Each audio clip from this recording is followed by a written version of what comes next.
Untuk mendukung Belajar Bentar, kalian bisa klik subscribe. Halo, selamat datang di Belajar Bentar. Sekarang kita akan belajar cara menyimpan file Scratch di komputer. Cara menyimpannya sangatlah mudah. Kalian hanya perlu membuat project baru dan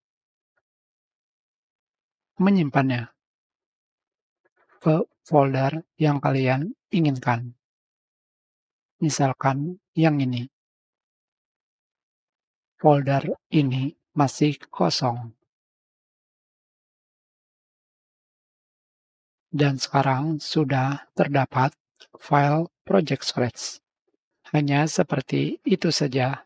Sekarang bagaimana jika file Scratch tidak bisa disimpan? Sebagai contohnya, kalian sudah menyimpannya tetapi filenya tidak ada atau tidak bisa dibuka.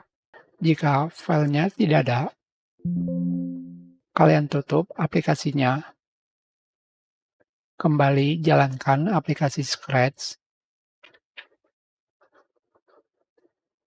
Selanjutnya, kalian jalankan dengan menggunakan Run as Administrator. Pilih Yes.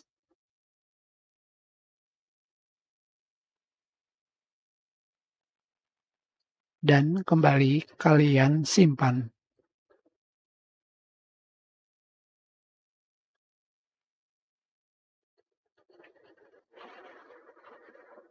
Hanya seperti ini saja.